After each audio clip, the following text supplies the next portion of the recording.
Haïti s'apprête à commémorer demain le triste anniversaire du puissant séisme qui fit plus de 200 000 morts sur ses terres. C'était le 12 janvier 2010, une secousse de 7,3 sur l'échelle de Richter.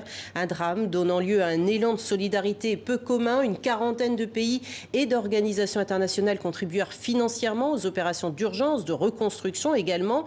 Des dizaines d'ONG aussi étaient présentes et parmi elles, Solidarité Internationale, dont le directeur général est avec nous, Alexandre Giraud.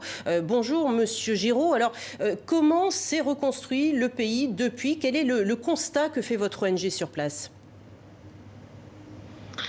Alors effectivement, par rapport à la reconstruction du pays, on constate que le pays a été touché par beaucoup d'autres fléaux depuis le séisme. On a vu le choléra qui a atteint le pays en juillet 2010, donc même 6 mois après le tremblement de terre, et le cyclone Matthew en 2016 qui a touché le pays. Et à l'heure actuelle, on se rend compte qu'effectivement, les critiques sur la reconstruction par rapport au type d'abris qui ont été fournis, c'est-à-dire les abris du type temporaire, sont largement justifiées, parce qu'effectivement, avec les sommes qui ont été mises à disposition, on parle de 3 milliards d'aides humanitaires qui a été disponible dès la première année, le niveau de reconstruction n'est effectivement pas au niveau des besoins sur place. Le tout en plus combiné à la crise économique, politique et sociale qui est vécue sur place en Haïti.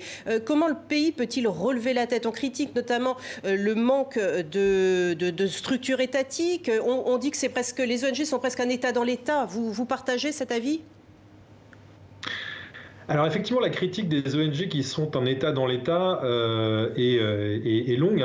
Pour ma part, moi j'ai vécu en Haïti 2 ans entre 2003 et 2005, et la critique était déjà là, donc bien avant le séisme. Je pense qu'effectivement les ONG, on est la partie immergée de l'iceberg. Mais ce qu'il faut savoir, c'est qu'Haïti, déjà, on est face à une crise environnementale qui est extrêmement ancienne. On a une couverture végétale qui est très faible, et c'est une crise qui dure même depuis l'indépendance.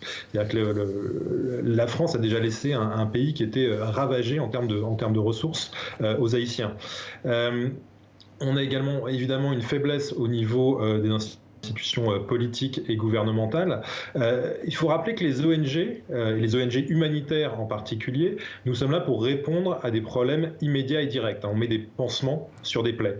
On ne travaille pas sur des réponses structurelles. Il y a des actions de développement qui sont menées par d'autres acteurs, d'autres ONG effectivement, pour venir en structuration à la société civile, pour venir en structuration aux instances gouvernementales. Et je pense que c'est là qu'est la plus grande faiblesse, parce qu'effectivement, chaque choc que reçoit le pays l'enfonce encore plus dans des situations de vulnérabilité plus importantes. Et effectivement, il y a eu le tremblement de terre, mais il y a également eu la crise du choléra et l'ouragan Matthew actuellement. Justement, je voulais venir sur la situation sanitaire en Haïti.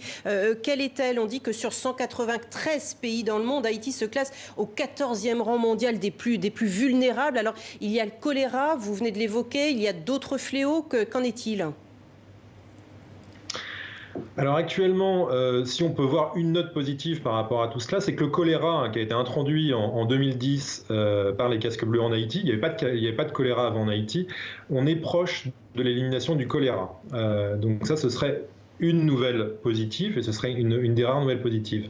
Par contre, ce qui nous inquiète extrêmement actuellement, ce sont les questions liées à la sécheresse, parce que ça fait plusieurs années qu'il y a des épisodes de sécheresse très importants en Haïti, avec un impact important sur les questions de subsistance alimentaire, et on a également les troubles politiques actuels, avec les mouvements sociaux, les affrontements qu'on peut avoir dans la capitale et autre part, qui bloquent les circuits d'approvisionnement et qui créent aussi un durcissement de la crise.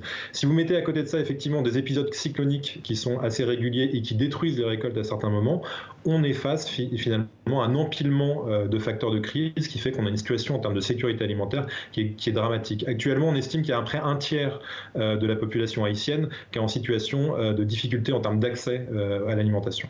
Merci beaucoup Alexandre Giraud. On le voit, la difficile reconstruction 10 ans après le terrible séisme qui a frappé Haïti.